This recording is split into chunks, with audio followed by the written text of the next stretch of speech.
완벽 판매 돌파. 재구매 압도적 판매. 남지연 알부민 더 진하게 더 고함량으로 25,500mg에서 31,040mg으로 알부민 복합물 제가 직접 배합했습니다.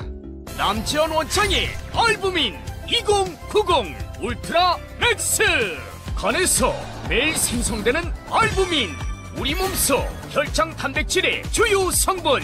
혈액소 백신 단백질로 영양소가 몸속 곳곳 제대로 전달되게 하는 영양 배달부. 건강상태 지표물질 알부민. 하지만 나이 들면서 알부민 생성 능력 저하. 그래서 드셔야 합니다. 100% 덴마크산 알부민 함량 폭탄 31,040mg. 알부민 특성을 고려. 특허 6종이 집약된 특허 조성물 3종을 더.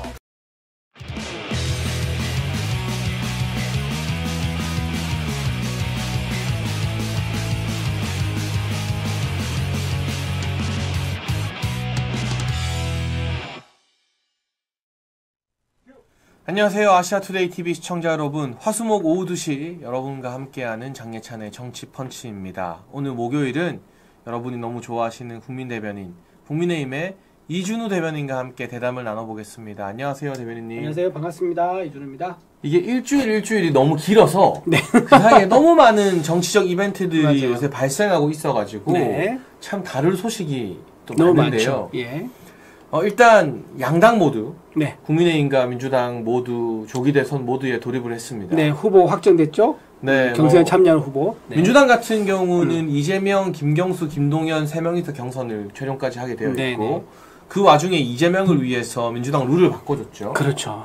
그리고 토론도 2번밖에 안 한대요. 네. 이게 컷오프가 없는 본경선인데도. 네. 그야말로 조용히 소리 소문 없이 이재명을 추대하는 것과 마찬가지인 경선에 김경수와 김동연이 들러리를 서는 모양이라고 할 수 있고요.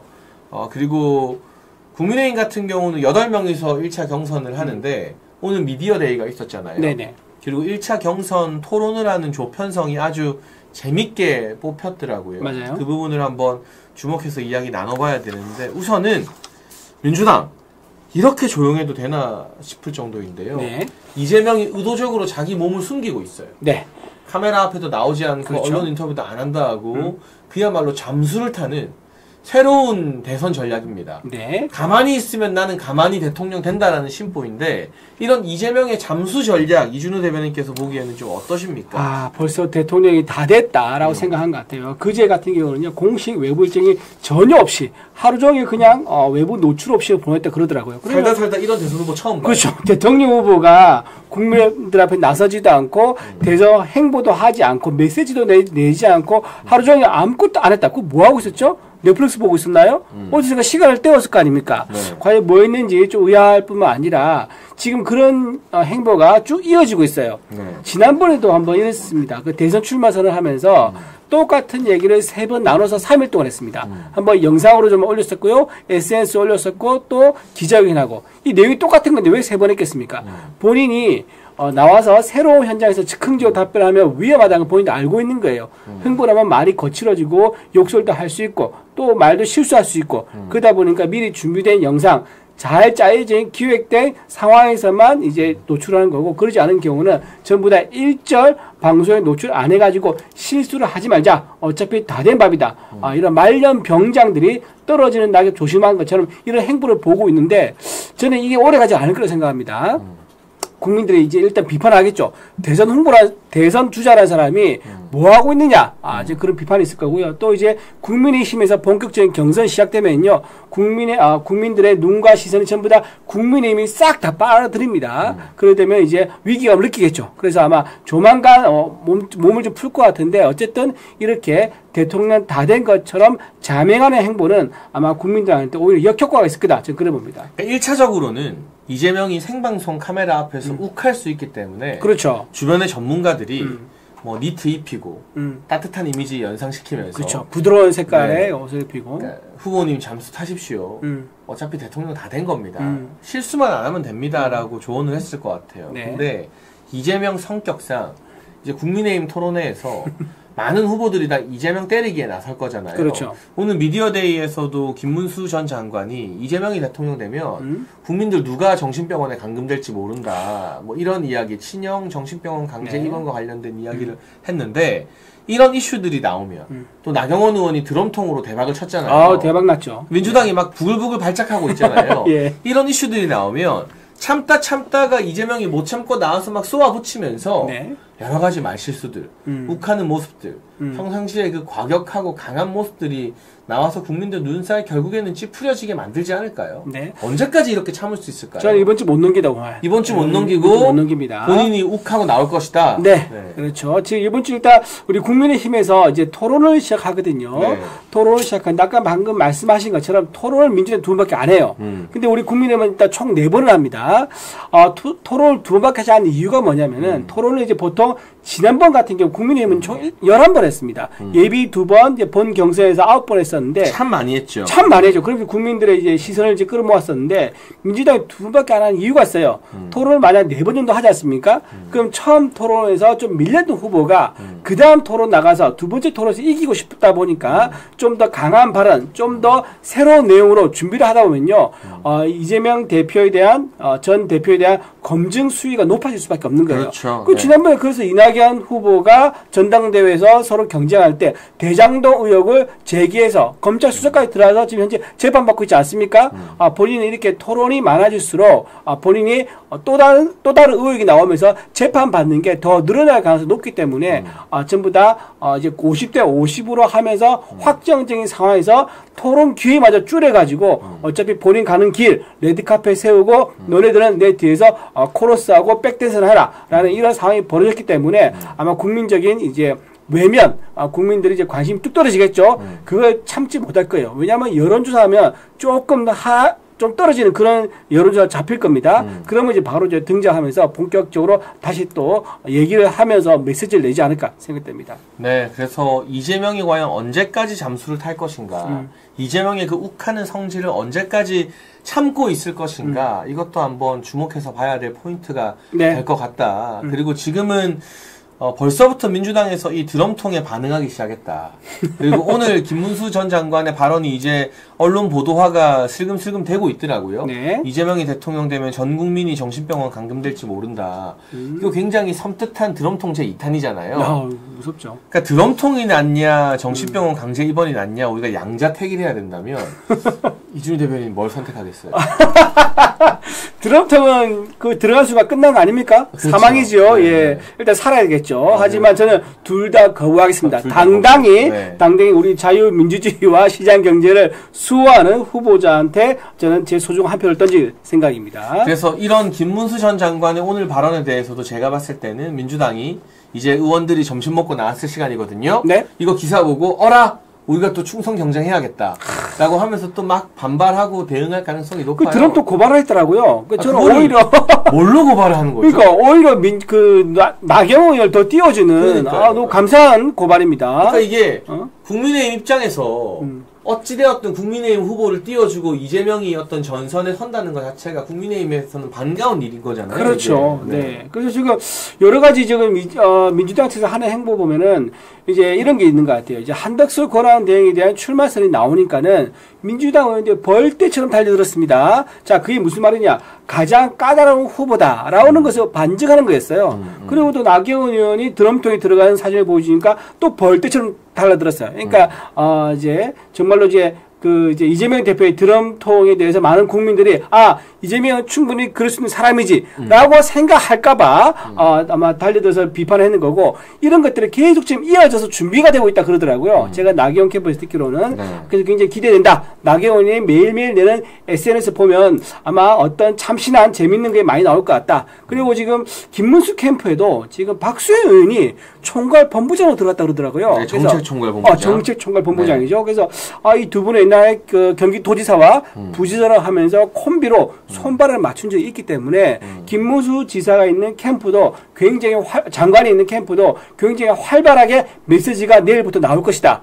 예상이 되고요. 홍준표 시장은 지금 벌써부터 홍카콜라 바람이 불고 있습니다. 시원시원한 답변, 시원시원한 메시지, 그리고 시원시원한 이재명에 대한 공격이 장점 아니겠습니까? 그래서 국민들이 국민의힘의 후보들한테 관심 가질 수밖에 없는 상황이 됐다라고 말씀드립니다. 네, 그래서 나경원 의원이 이 드럼통 사진 한 장으로 톡톡히 재미를 본 것을 다른 국민의힘 주자들이 봤기 때문에 네. 이제 국민의힘은 내부의 어떤 경쟁도 경쟁이지만 누가 더 효과적으로 이재명을 때리느냐, 이재명을 공략하느냐에 대해서 관심을 가지게 된 것 같아요. 그렇죠. 그러니까 제가 어떤 변화의 조짐을 느낀 게 김문수 전 장관이 사실은 높은 지지율로 출마하면서 약간 중도적인 메시지를 그동안 내는데 치중을 했거든요. 네. 그래서 사실 전통 지지층과 당원들로부터는 좀 고개를 갸웃거림 받는 위기의 순간이었는데 네, 네, 네. 나경원 의원의 드럼통 효과 이후에 오늘 굉장히 센 발언을 했잖아요. 전 국민 정신병원 감금이다. 네, 네. 그러니까 이게 하나의 어떤 이재명 때리기 경쟁에 국민의힘 경선 내부에서는 불이 붙은 거 아닌가. 그렇죠. 그럼 이게 긍정적인 현상으로 지금 잠수 타고 있는 이재명을 끄집어낼 수 있다. 그렇죠. 이준우 대변인 전망에 의하면 이번 주 안에 튀어나온다. 그렇죠. 이재명이 튀어나와서 못 참고 뭐라고 하고 기자들 앞에서 한마디 하는 순간 이재명 지지율은 또 떨어지게 돼 있거든요. 그럼요. 금이 가게 돼 있거든요. 네. 그래서 저는 오늘 이제 홍카콜라란다. 지금 홍준표 대표가 네. 아마 또 재밌고 아주, 이제 이재명의 뼈를 때리는 그런 메시지를 낼 것 같은데, 이런 식으로 우리 경선을 하는 이유는요, 우리끼리 싸우려고 하는 게 아닙니다. 우리 중에서 누가 가장 이재명 대표와 잘 싸우는 적임자인가, 그걸 뽑는 경선이기 때문에 지금 후보들이 보여주는 이재명 대표에 대한 어떤 메시지와 문제점이라든가, 비전에 대한 공격, 잘못된 부분들을 잘 공격하고 있다. 그걸로 인해서 경쟁을 한다 그러면은, 우리 민주당, 국민의힘이, 가장 좋은 후보를 뽑는데 아주 큰 역할을 할 수 있을 거다. 저는 그래 봅니다. 네, 그리고 국민의힘 이야기로 한번 넘어가 보면요. 오늘 8명이서 미디어 대회를 하면서 네. 각자의 포부를 밝혔어요. 네. 출사표를 던졌고, 무엇보다 토론의 조가 정해졌어요.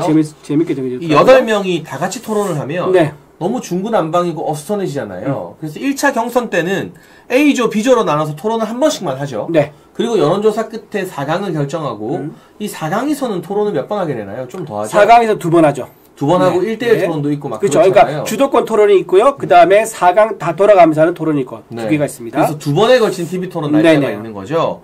그러면 이 조가 누구랑 선택됐느냐가 굉장히 중요한데 일단 A조에는 눈에 띄는 게 김문수 전 장관과 안철수 의원이 있습니다. 네, 네. 그리고 양양자 전 의원, 유정복 시장이 있고요. 아무래도 국민과 언론의 관심사는 B조 쪽으로 좀 많이 몰리는 것 같아요. B조가 지금 죽음의 조라고 부르기도 하던데요. 네, 자, 이철우 도지사, 예. 나경원 의원, 네. 홍준표 전 시장, 한동훈 전 대표가 있습니다. 여기서는 아무래도 3대1 구도. 네. 이철우, 나경원, 홍준표가 한동훈을 좀 집중 공략하는 네. 그러한 구도가 펼쳐지지 않을까 하는 전망이 네. 있는데 네. 지난번 전당대회 때 토론회에서 나경원 의원과 한동훈 전 대표가 굉장히 세게 붙었잖아요. 그렇죠. 그 감정의 여파가 가라앉지 않았는데 B조가 이렇게 됐다. 우선 상대적으로 B조엔 좀 가려있지만 A조 토론 좀 어떻게 전망하십니까? 어떤 흐름이 될 것 같나요? A조의 이제 주인공은 아무래도 김문수 장관과 이제 안철수 의원이 되겠죠. 두 사람, 네. 김문수 장관은 이제 보수 우파에서 확실한 지지를 받고 있습니다. 네. 안철수 후보는 지금 좀 중도 성향을 보여주고 있지 않습니까? 하지만 이분도 저력이 있는 게 지난번에 국민의당으로 해서 대선 출마한 적이 있습니다. 그때 당시에 22% 정도 되는 지지를 얻었거든요. 네. 그때 홍준표 자유한국당 대선 후보는 28%를 얻었기 때문에 그렇게 자유한국당과 안철수 후보가 그렇게 큰 차이가 안 났었어요. 네. 그런 저력이 지금도 살아있느냐 그를 가늠해 볼 수 있는 이번 토론이 될 것 같고요. 안철수 후보가 가지고 있는 장점은 AI 그리고 반도체 이런 IT 분야에서 좀 강합니다. 하지만 김문수 장관은 그런 부분이 좀 약하다. 오히려 행정력, 본인이 탁월한 이제 도지사 시절의 행정력, 그 다음에 이번에 장관하면서 보여줬던 국무위원으로서의 역할, 그 다음에 이제 탄핵 기간에 보여줬었던 이제 그 거리에 나와서 광장에서 나왔던 우리 그 자유민주주의 수호자로서의 어떤 자질 이런 것들이 대비가 되기 때문에 A조에서는 김문수 의원과 안철수 의원의 빅매치가 좀 기대가 되고요. 그 다음에 양양자 의원은 본인이 성공 스토리가 있죠. 고졸 신화를 만들어서 삼성에서 임원까지 가신 분인데 이분도 상당히 반도체라는 특화된 부분이 있어가지고요. 아마 반도체 관련된 토론 내용은 상당히 들을 만한 부분이 있을 것이다. 그리고 유정복 의원은 국회에서 삼선 의원 하셨었고요. 지금 인천시장 하고 있죠. 이분도 아마 관력 있는 분이기 때문에 어떤 경기도 수도권을 표심을 장악할 가져올 수 있는 비전을 제시할지 그것도 한번 주목할 만한 부분이 될 것 같습니다. 근데 이제 우리 이준우 대변인은 국민의힘 대변인이니까 후보들 다 좋게 말할 수밖에 없고 예. 저는 좀 편하게 이야기할게요. 네. 동의하지 마세요. 네, 알겠습니다. 네, 저의 견해니까. 네. 유정복 인천시장은 사실 상당히 중량감 있는 정치인이에요. 박근혜 전 대통령의 비서실장 그렇죠. 출신으로 많이 알려져 있고 인천이 국민의힘한테는 되게 험지인데 거기서 한번 낙선했다가 다시 인천시장이 되면서 저력을 보여줬거든요. 네네. 그런데 얼마 전에 기자회견으로 뜬금없이 이제 윤석열 대통령을 잊읍시다. 막 이러면서 다소 지지층의 정서와는 거리가 먼 발언을 했어요. 근데 유정복 시장이 소구해야 될 대상은 사실 전통 보수층인데 그들 마음과는 동떨어진 기자회견을 통해서 이게 중도를 공략한다는 건 알겠는데 과연 그만한 파이가 있을까? 아마도 유정복 시장 역시 다음번 지방선거를 앞두고 어느 정도 인지도를 올리기 위해서 인천시장 재도전을 염두에 두고 대선 경선에 출마한 것 아니냐라는 게 당내의 일반적인 중론인 것 같고 양양자 전 의원 개혁신당에서 넘어왔죠. 매우 센 이야기를 하면서 윤석열 전 대통령을 비판하고 있습니다. 근데 반도체라는 확고한 강점이 있긴 해요. 다만 최근에 양양자 전 의원의 일정을 보면 전부 다 용인만 가요. 그러니까 본인이 출마했던 용인 갑지역 거기에 민주당의 이상식 의원이 그 아내의 소유한 그림 재산 신고 문제로 1심에서 의원직 박탈령이 나왔어요. 벌금이 많이 네, 나왔어요. 네. 그럼 그게 확정되면 용인의 보궐선거가 열린단 말이죠. 그럼 양양자 의원의 정치적 목적은 대선 후보가 되는 게 아니라 국민의힘에서 몸집을 불려서 용인 갑 선거 국회의원 보궐선거에 나가려는 거 아니냐. 그런 또 당내에 또 눈초리가 있습니다. 그러니까 한 명은 지방선거, 한 명은 국회의원 보궐선거에 관심이 있어 보이고 진짜 대선에 관심 있는 건 A조에서는 김문수 전 장관과 안철수 의원 정도로 보여지는데 입장이 편애하게 다릅니다. 안철수 의원은 개헌 반대, 탄핵 반대 개헌 반대, 탄핵 찬성 그렇죠. 이 메시지를 내고 있고 김문수 전 장관은 탄핵 반대파로 분류되고 전통 지지층의 표를 받지만 최근에는 윤석열 대통령과의 거리두기 메시지를 통해서 약간 지지율이 좀 주춤한 상황이거든요. 여기서 김문수 전 장관이 안철수 의원과 선명하게 반대되는 좀 전통 지지층에게 소구하는 메시지를 낼지 아니면 본선을 바라보고 나도 개헌 반대했다. 그리고 뭐 대통령 탄핵된 건 어쩔 수 없고 이제는 잊자. 나 윤석열 대통령이랑 상관이 있어서 출마한 거 아니다. 지금 계속 한 2, 3주 동안 그 메시지를 냈어요. 그러다가 지지율이 주춤했는데 그런 메시지를 낼 것인가? 저는 결국 A조에서는 유정복, 양양자, 안철수가 무슨 이야기할지는 눈에 다 선해요. 아마 우리의 예상 범위 안에 있는 이야기를 할 겁니다. 근데 김문수가 조금 더 중도적인 메시지를 강하게 낼지 아니면 야 이거 이대로 안 되겠다. 나의 원래 캐릭터대로 좀 전통 보수 지향적인 이야기를 하겠다. 이 김문수의 선택이 A조에서는 좀 재밌게 지켜볼 만한 관전 포인트가 아닐까 싶어요. 그렇습니다. 김문수 장관은요, 본인의 강점, 걸어온 길이 이미 좌파에서 운동권 학생을 하다가 거기에서, 이건 아니구나. 큰 회한을 느끼고 우파로 전향하신 분이기 때문에요, 좌우를 너무너무 잘 알고 있는 분입니다. 그래서 자유시장에 대해 확고한 신념이 있는 분입니다. 근데 본인이 지금 이번에 왜 중도를 품는 듯한 저런 발언을 하냐면은, 본선에 가게 되면은 중도를 데리고 와야지 이재명 대표의 승부에서 승산했다라고 판단했는데, 지금 사실 그럴 상황이 아닌 것 같아요. 왜냐하면 김문수 장관이 처음에 압도적인 우리 국민의힘에서 1위였었는데 지지율이 내려가면서 이게 지금 약간 2등으로 갈 수 있는 그런 코앞에 와 있는 상황입니다. 그렇다면 이게 지금 세 번의 저거 말고도 세 번의 총 4번의 토론을 거쳐야 되는데 여기 첫 번째 토론에서 압도적인 국민의힘의 지지를 끌어내지 못한다. 집토끼를 잡지 못하고 오히려 산토끼 잡으려다 하다가는 집토끼가 집 나가버린 상황이 될 수 있는 거예요.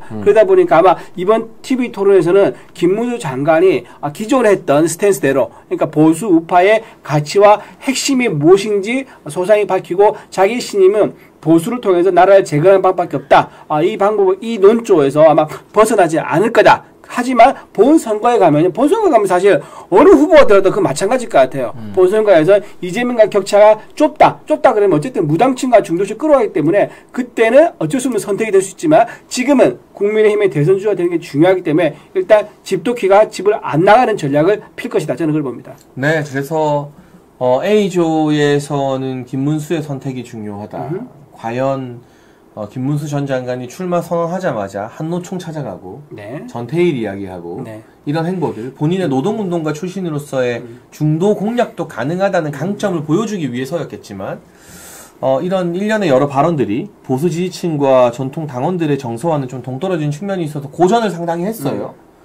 근데 오늘 발언을 보니까 이재명에 대한 강한 강성 발언으로 또 방향타를 다시 수정한 것 같은데 A조 토론에서 김문수 전 장관이 어떤 발언을 하는가 우리가 좀 유의 깊게 지켜봐야 될 것 같고요. B조는 진짜 꿀잼 토론일 것 같아요.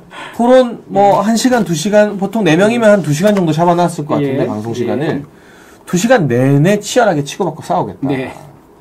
이철우 경북도지사는 네. 한동훈 전 대표가 전당대회에 출마했을 때 경북 왔을 때 안 만나줬어요. 홍준표 대구시장, 김태흠 충남지사 마찬가지예요. 그렇죠. 그 정도로 한동훈 전 대표에 대한 반감이 또 많이 알려지지 않았지만 높은 인물입니다. 나경원 의원 같은 경우는 과거 패스트트랙 관련 논쟁으로 한동훈과 붙으면서 한동훈 전 대표와 지금 가장 당내 앙숙으로 평가를 받아요. 그렇죠. 홍준표 대구시장 아시지 않습니까? 어떤 캐릭터인지.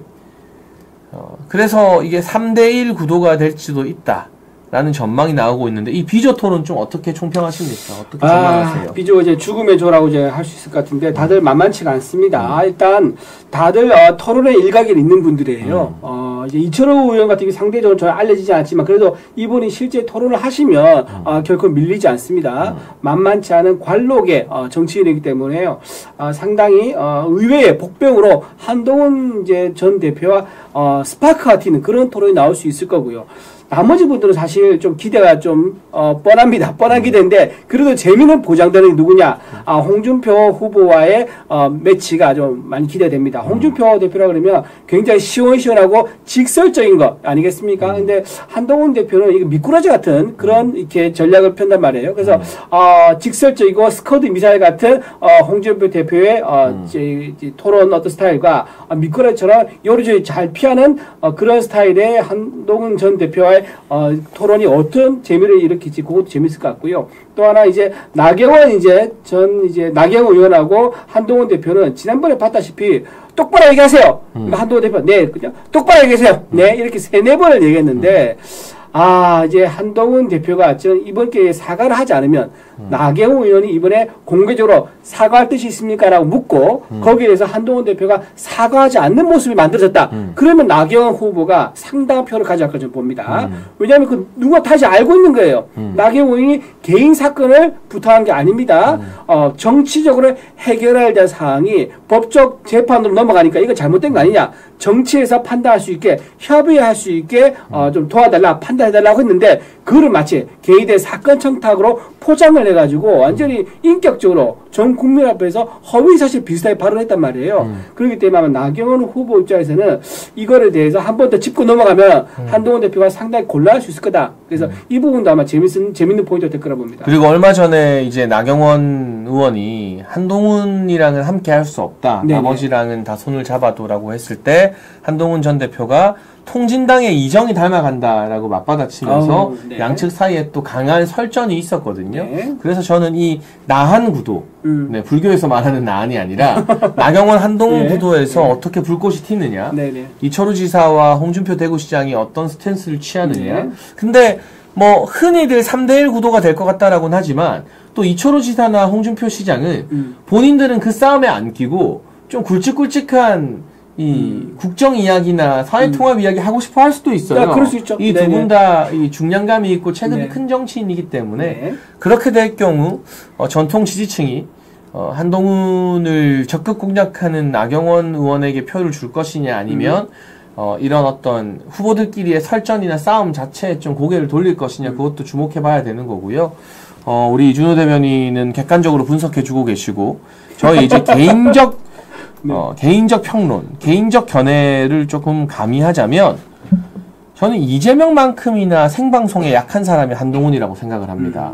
한동훈 전 대표가 그 패스트트랙 토론 관련해서 욱해서 나한테 청탁하지 않았냐 말한 것도 생방 중에 화를 못 참은 거거든요. 그렇죠. 그러니까 이게 카메라가 직접 돌아갈 때 준비되지 않은 말을 할 때 토론에 익숙하지 않은 사람들, 특히나 성미에서 욱하는 성질이 좀 있는 사람들은 어떤 실수나 어떤 돌발 발언이 나올지 몰라요. 그렇죠. 그래서 아무리 전당대회를 거쳤다 하더라도 한동훈 전 대표가 만약 협공을 받게 됐을 때, 나경원이나 또는 홍준표, 이철우의 협공을 받게 됐을 때 욱해서 또 돌발 발언하는 게 보수층의 정서를 좀 거스를 수 있다. 지금 또 개헌 반대, 탄핵 찬성을 메인 슬로건으로 삼고 있는 거나 마찬가지인데 의원총회에서 했다는 그 발언, 제가 개헌했습니까?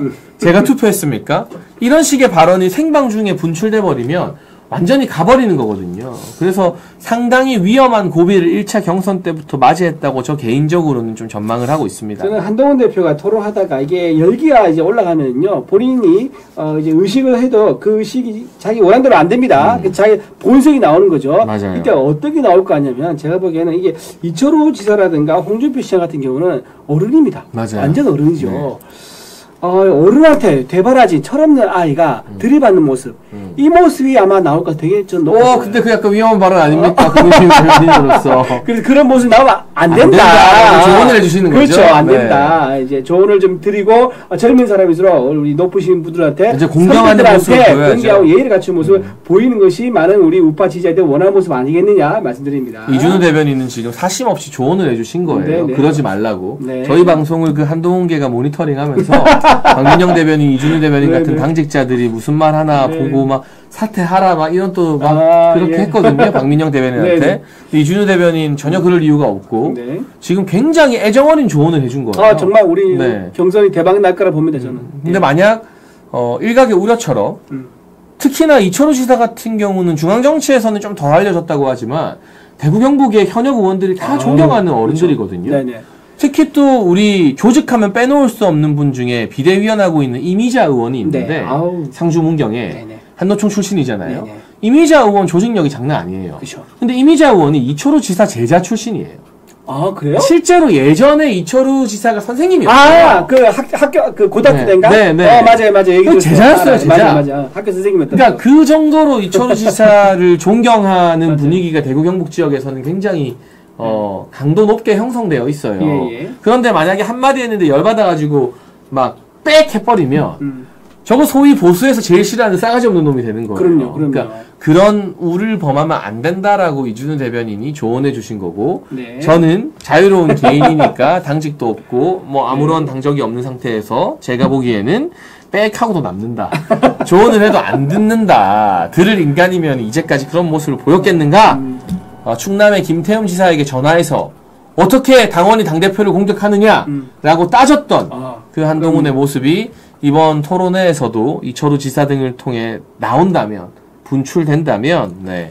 그리고 지금 한동훈 대표가 보면 자기한테 조금 긁히는 얘기를 하면 가만 안 있습니다. 그렇죠, 바로 그렇죠. 고소 고발 같은 거 참 많이 했었는데 맞아요. 네. 이번 경선할 때는요, 좀 우리 당 내에서 후보를 검증하는 선의 경제 아니겠습니까? 그렇다 그러면 좀 자제하고 본인에 대한 검증을 자신에 대한 애정이라고 좀 받아들이면서 좀 경선에 좀 참여해 주시면 좋겠다. 고소 고발 자제하면서 우리 상호 검증에 대해서는 우리 서로 열린 마음으로 우리 최고의 적임자를 뽑는 그런 대회에서 좀 마음을 너그럽게 가져주면 좋겠다. 그런 말씀도 좀 아울러 드립니다. 네, 그래서 이준우 대변인, 국민의힘의 공식 대변인으로서 굉장히 애정어린 조언을 경선 후보들에게 해주고 있다라는 말씀드리고요.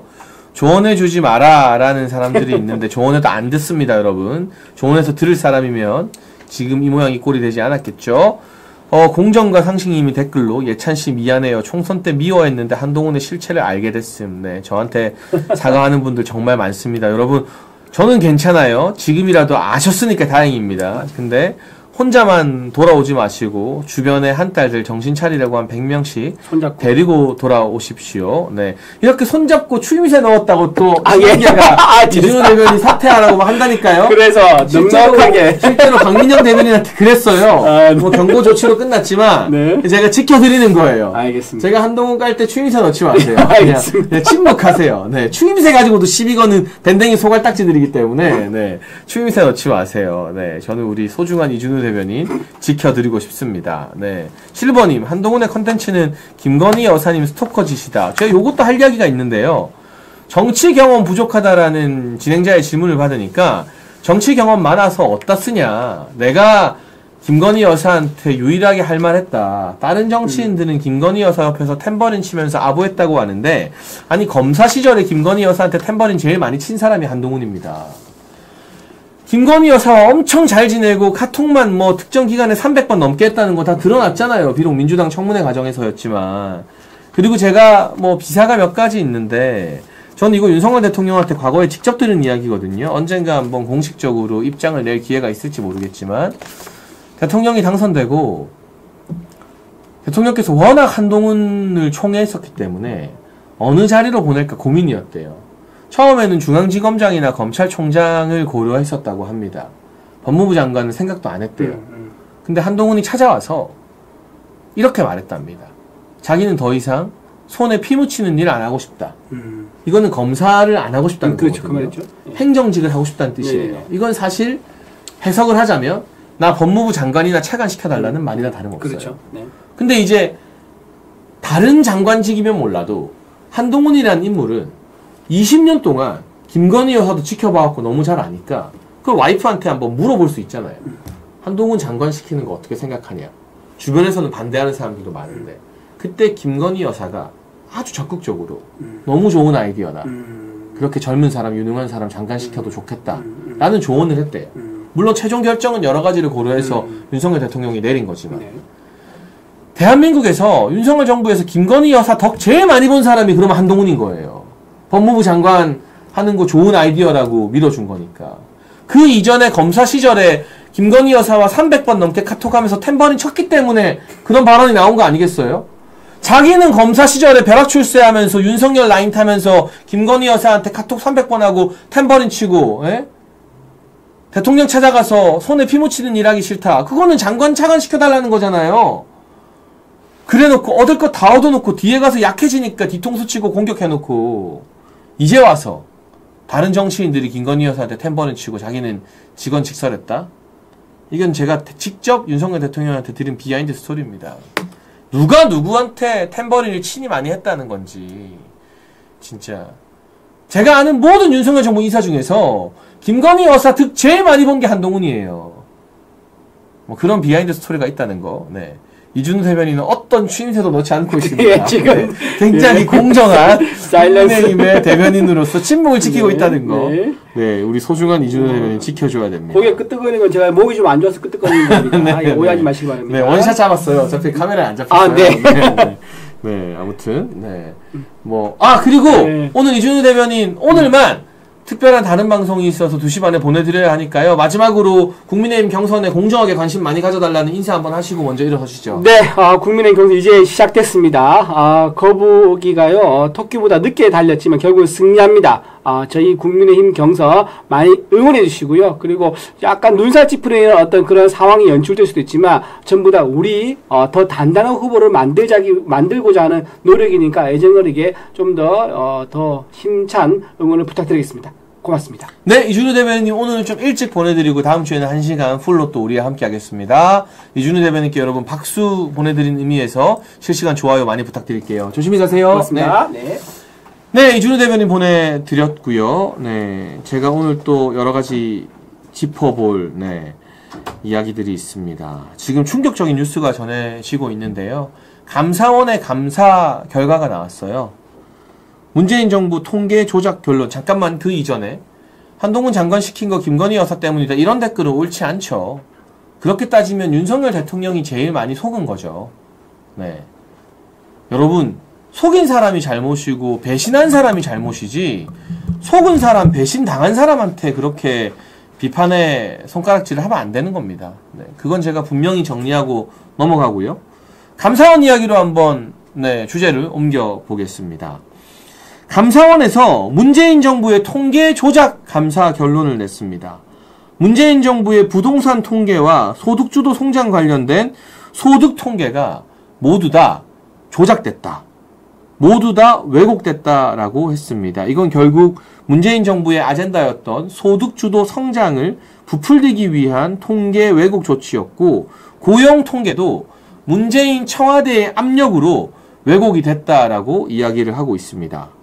2019년 비정규직 증가 원인을 병행조사 때문이라고 발표하도록 청와대가 통계청에게 압박을 했고, 통계청은 근거 없이 이를 수용해서 왜곡된 성명을 발표했다고 합니다. 네. 감사원은 이번 감사 결과를 토대로 청와대와 국토부 부동산원 통계청 관련자 31명에 대해서 징계 및 인사자료 통보 조치를 내렸습니다. 특히 주요 인사 22명에 대해서는 직권남용, 업무방해, 통계법 위반 혐의로 지난해 9월 검찰에 수사를 요청했습니다. 감사원 관계자는 국가 통계가 정치적 목적에 따라 조작돼 신뢰성이 심각하게 훼손됐다라고 강조를 했습니다. 우리가 정부 정책이 잘 되고 있느냐 못 되고 있느냐를 평가할 때 국가 통계를 지표로 삼습니다. 통계청에서 뭐 소득 증가율, 취업률, 고용률 이런 것들을 따져보게 되는데, 감사원에서 들여다보니까 문재인 정부의 통계청은 BH라고 하죠. 블루하우스. 청와대의 압박을 받고 이상한 왜곡과 조작으로 문재인 정부 부동산 정책 다들 그렇게 괴로워하고 있고 부동산 때문에 정권이 넘어갔지만 큰 문제 없다. 부동산 가격 폭등까지는 아니다. 이런 가짜 통계를 만들어서 실제로 당시 김현미 국토부 장관이 국회 나와서 통계상으로는 서울 부동산 가격 그렇게 많이 오르지 않았다라고 희대 오답을 내놓게 만들었죠. 뿐만 아니라 소득주도 성장으로 최저임금이 대폭 상승하자 자영업이 어려워지고 오히려 소득분이 하위 계층의 임금이 감소했다는 결과가 나왔는데, 그걸 또 왜곡시키고 조작해서 소득주도 성장 덕분에 저소득층 괜찮다, 고용률 나쁘지 않다, 이런 가짜 통계를 만들어낸 거예요. 참 국가 통계까지 왜곡하면서 정부의 정책 실패를 커버치려고 했던 문재인 정부의 추악한 민낯이 감사원의 감사를 통해서 낱낱이 드러난 겁니다. 이 감사원을 틀어막기 위해 민주당은 최재해 감사원장을 탄핵시켰죠. 그런데 헌법재판소에서 최재해 감사원장 파면 사유가 없다고 복귀를 시키니까 곧바로 이런 결과들이 나오지 않았습니까? 왜 민주당이 최재해 감사원장을 탄핵시켰겠어요? 이런 문재인 정부의 통계 조작 감사 결과를 못 내게 하려고 감사원장을 탄핵시켰던 거예요. 최재해가 돌아오니까 감사 결과가 이렇게 나오잖아요. 무려 한 번이 아니라 3년 10개월간 주택과 소득과 고용 통계가 조작됐다는 감사원 감사 결과가 발표된 거예요. 3년 10개월. 문재인 정부의 임기가 5년이라면 절반 이상을 가짜 통계, 왜곡 통계로 국민들을 속여왔던 거예요. 이게 단순히 통계청과 청와대 관계자들만 처벌받을 일입니까? 문재인 책임은 없습니까? 윤석열 정부의 많은 정책과 정무적인 성과와 실책이 혼재하겠지만 가장 뼈아픈 실책은 문재인을 좋아하는 친문자파인 한동훈과 이원석을 법무부 장관 검찰총장에 지명해서 문재인을 감옥 보내지 않은 것. 저는 그게 윤석열 정부의 가장 큰 실책이라고 생각합니다. 보세요. 얼마나 많이 드러나요, 이게. 얼마나 많이.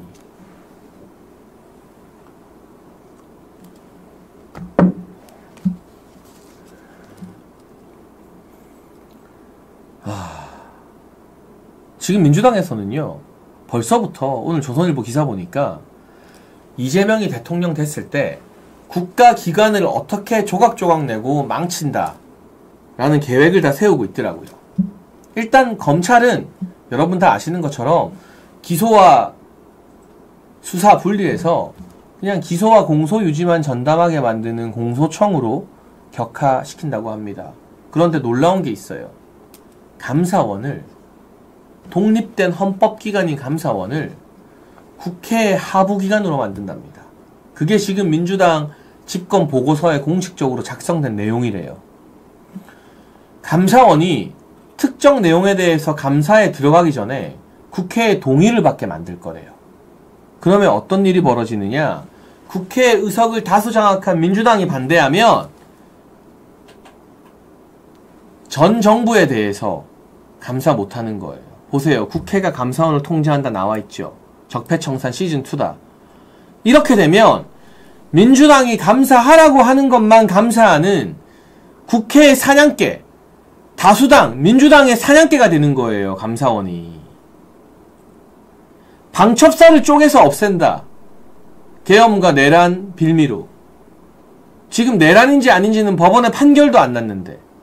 이렇게 되면 우리 군의 안보 정보 수집 기능이 완전히 유명무실해집니다. 북한을 대상으로 어떤 정보전도 펼칠 수 없게 됩니다. 검찰 공소청 격화되면 민주당 사람들은 다 봐주겠죠.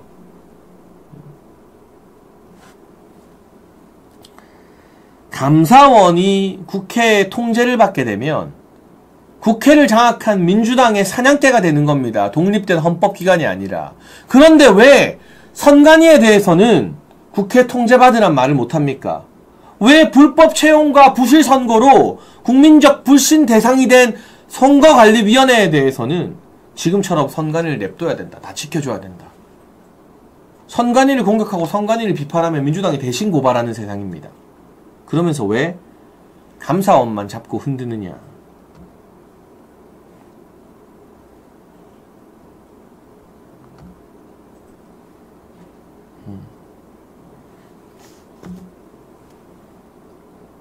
민주당이 집권하는 세상, 입법부, 사법부, 행정부, 여기 넘어서 군, 나아가서 감사원 같은 독립적 헌법기관까지 전부 다 이재명 손아귀에 넘어가서 나라가 통째로 넘어가게 되는 겁니다.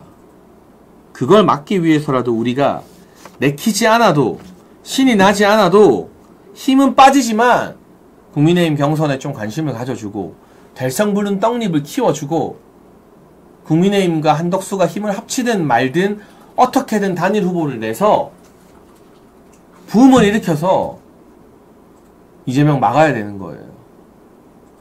그렇지 않으면 검찰도 없어지고 감사원도 민주당의 사냥개가 되고 방첩사 쪼개지고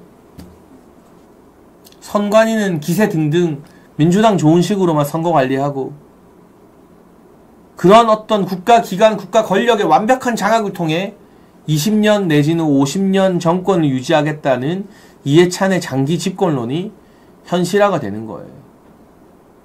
쟤네 법 바꾸고 개헌해서 이재명 연임시킬지도 몰라요.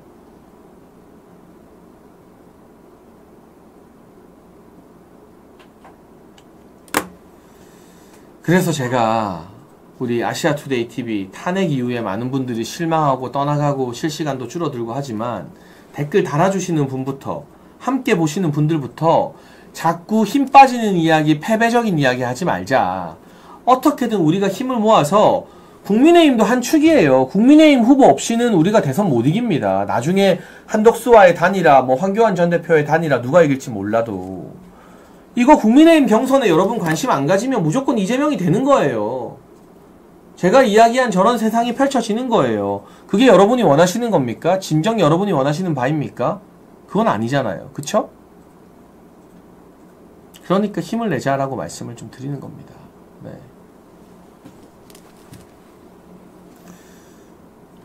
으쌰으쌰 하자라고. 그래서 제발 시청하시는 분들 보시면서 우리 아시아투데이 TV에 구독해 주시고요. 좋아요 좀 눌러주세요. 다시 보기에도 댓글 많이 달아주시고 주변에 화수목 오후 2시에는 장예찬의 정치펀치 보자고 홍보도 좀 많이 해주세요. 부탁드릴게요. 우리가 힘이 나고 살아나야 이 절체절명의 대한민국 운명이 걸린 대선 해볼 수 있습니다. 이길 수 있습니다. 간절하게 부탁드립니다. 그리고 이 어려운 시국에도 아시아투데이와 함께 해주시는 우리 알부민 잠깐만 홍보하고 넘어가겠습니다.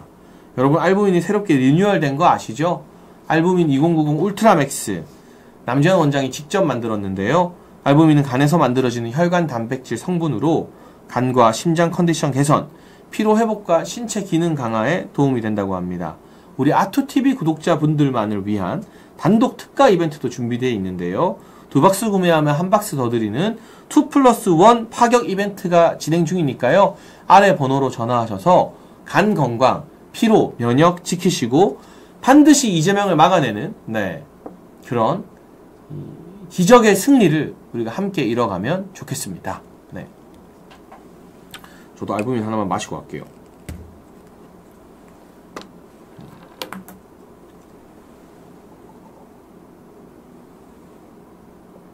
근데 또 광고라서 하는 말이 아니라 맛있어요. 맛있어서 여러분 드시기에 부담이 없다, 편하게 드실 수 있다라는 말씀을 드립니다. 자, 알부민 이야기 했고요. 헌재 이야기로 한번 가볼게요. 오늘 권영세 비대위원장의 메시지가 나왔습니다. 헌법재판소의 고무줄 판결, 권한대행의 정당한 임명권을 막았다. 윤상현 의원은 또 이렇게 밝혔습니다. 헌재가 정치재판소로 전락했다. 편향적 판결이다. 국민의힘에서 꼭 내야 될 메시지였습니다. 한덕수 권한대행의 헌법재판관 임명에 대해서 가처분을 인용한 마은혁 주심과 헌재는 정말 전한길 선생님 말처럼 국민들이 국민 여론으로 가루로 만들어야 되는 거 아닐까 싶은 생각을 들게 합니다. 저는 그런 말 잘 안 하는데요. 이 판결을 보니까 해도 너무하다. 헌재가 진짜 국민을 졸로 보는구나 라는 생각이 좀 많이 들었습니다.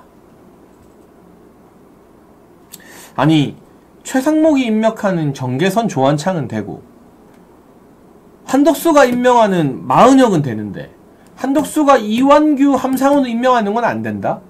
이게 말이 돼요? 다른 재판관들은 모르겠는데 최상목 대대행에 의해서 임명된 정계선 조한창과 한덕수 대행에 대해서 임명된 마은혁, 이 세 사람까지도 가처분이 필요하다고 만장일치로 표를 던졌다? 이해가 되십니까? 이게 무슨 내로남불이죠? 살다 내로남불도 이런 내로남불은 또 없을 것 같습니다. 이런 헌재가 완전히 좌파의 소나기로 넘어가서 우리 법 연구의 산하기관이 되는 걸 막기 위해서라도 우리는 이제 어떻게든 무슨 수를 써서든 좌고우면하지 않고 그야말로 수단과 방법을 가리지 않고 대선을 이겨야만 합니다. 대선 지면요, 이 두 자리에 마은혁 2, 마은혁 3가 들어갈 거예요.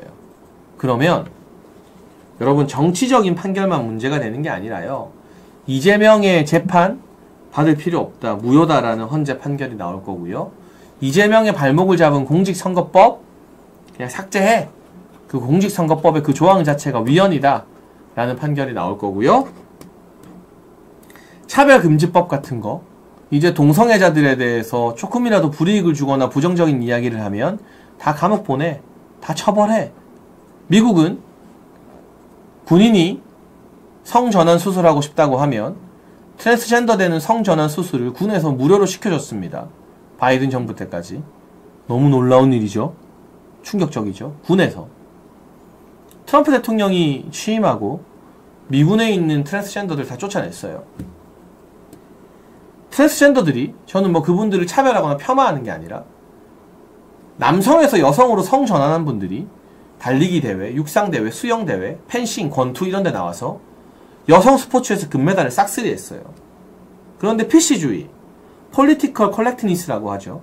정치적 올바름을 과도하게 추종하는 그 PC주의 때문에 미국 민주당 체제에서 그런 걸 다 용인해줬어요. 그러니까 날 때부터 여자인 선수들이 무슨 수로 남자였다가 여자로 수술한 선수를 이깁니까? 기본 근육이나 근력량 체구가 다른데. 트럼프 대통령이 취임하면서 트랜스젠더 선수들의 여성 스포츠 출전을 금지시키고 막고 재검토시키고 있죠. 헌재가 넘어가서요, 우리 사회 문화가 좌편향으로 바뀌게 되면, 좌파 위주로 바뀌게 되면 그 서울에서 하는 퀴어 축제 있잖아요. 퀴어 퍼레이드. 동성애자들 몇십만 명 나와서 막 외설적인 쇼하고 퍼레이드하고 애들 다 지나가는데도 막 엉덩이 흔들고 막 하는 거, 그거 이제 아무도 못 막습니다. 홍준표 대구시장이 참 잘한 게 뭐냐, 대구에서 퀴어 퍼레이드 막은 거예요. 못하게.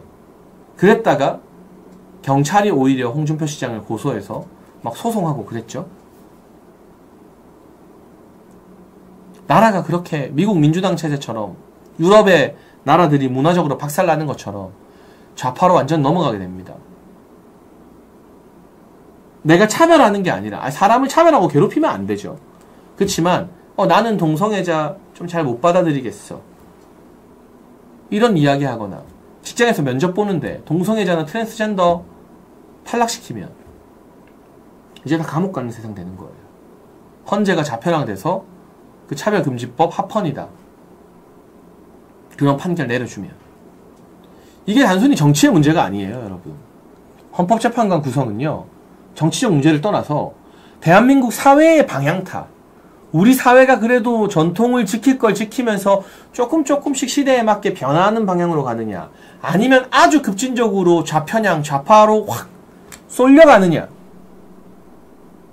그걸 가르는 게 헌재의 정치적 구성이에요. 헌재가 이번에 2명의 재판관 임명에 브레이크를 딱 걸고 다음 대선 때까지 눈치 보고 본안재판 결론을 안 내겠죠. 이재명에게 이 2자리를 헌납하려고 줄 선 거죠.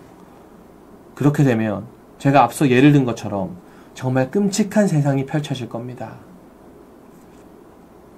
이제 우리도 쇼핑몰에 남자 화장실, 여자 화장실이 아니라 성중립 화장실을 만들어서 남자도 여자도 다 들어갈 수 있는 그런 화장실들이 막 생겨날 거예요. 거기에 국민 세금이 대대적으로 투입될 거예요. 제가 뭐 괜한 과장을 하는 것 같습니까? 미국이 그렇게 됐고 유럽이 그렇게 됐잖아요. 그 과정에서 거기에 대한 반감을 느낀 유럽과 미국의 국민들이 다시 트럼프를 불러오고 유럽의 우파 정당을 띄운 거잖아요. 이재명이 정권 잡으면 헌재 기울어주고 나라 순식간에 그렇게 차별금지법 통과되고 합헌 판결 받으면서 나아갑니다. 걷잡을 수 없어져요. 브레이크가 사라져요. 국힘을 아직도 믿을 수 있느냐, 못 믿겠다, 쌍권을 못 믿겠다. 여러분, 저 쌍권을 믿으라고 하는 게 아니에요. 국힘을 믿으라고 하는 게 아니에요. 저 양중성님처럼 일단 보수 대통령 만들고 그 다음에 탈당을 하든 뭘 하든 하시라는 거예요. 일단 이번 대선까지는 힘을 모아달라는 거예요. 그리고 그게 윤석열 대통령을 지키는 가장 효과적인 방법이고 유일한 방법이기도 합니다.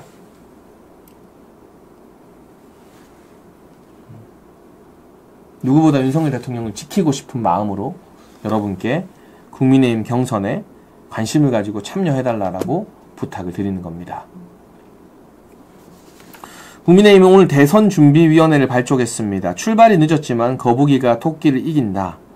앞서 우리 이준우 대변인과도 여러 이야기를 했습니다만 국민의힘이 이길 수 있는 몇 안 되는 가능성은 보나마나 이재명으로 후보를 옹립하고 추대하는 민주당에 비해서 국민의힘 경선은 훨씬 더 재밌다, 드라마틱하다. 국민과 언론의 관심을 계속 국민의힘으로 끌어들이는 게 그나마 유일한 해법입니다. 그리고 저는 무리한 한덕수 추대론에 대해서는 늘 비판적인 입장이었습니다만 이제는 이것저것 가릴 때가 아니다. 정말 다 써야겠다. 국민의힘 경선에서 후보가 나오면 그게 김문수건 나경원이건 홍준표건 후보가 나오면 거기서 끝나는 게 아니라 한덕수 대행과의 단일화 이벤트로 한 번 더 국민의 관심을 받아야겠다. 그 과정에서 국민들이 이재명과 민주당에는 관심을 안 가지고 저기 뭐 어차피 이재명 그건데 쇼인데 뭐 국민의힘은 누가 될까? 설령 거기서 한덕수 대행이 이기든 아니면 한덕수 대행이 지든 최종 후보가 한 단계 더 레벨업이 되는 거예요. 그런 극약 처방까지도 우리가 이제는 생각할 정도로 상당히 상황이 어렵다. 이기기 위해서라면 뭐든 해야 되는 상황이 됐다. 라는 말씀을 좀 드리고 싶습니다. 오늘 제가 이준우 대변인과 함께 민주당 경선 분위기, 국민의힘 경선 이야기, 그리고 헌재가 얼마나 중요한가에 대한 말씀까지도 나눠봤습니다. 다음 주 월요일에는 우리 윤석열 대통령님의 형사재판이 또 있습니다. 매주 월요일마다 공판 기일이 잡히는 것 같은데요. 월요일에 우리 윤석열 대통령이 형사재판에서 외치는 사자후가 또 정치 지형에 큰 영향을 끼치게 되어 있습니다. 그 이야기 다음 주 화요일에 돌아온 백지원 전 부대변인, 나경원 캠프 대변인으로 합류를 했죠. 백지원 대변인과 함께 또 자세한 이야기 나눠보겠습니다. 여러분 화, 수, 목 오후 2시는 장예찬의 정치펀치라는 거 기억해 주시고 알람 설정과 구독, 좋아요를 응원해 주시고 많은 분들 함께 오도록 주변의 댓글과 영상 공유로 홍보해 주시면 감사하겠습니다. 오늘 장예찬의 정치펀치 여기서 마치겠습니다. 시청해 주신 여러분 대단히 감사합니다.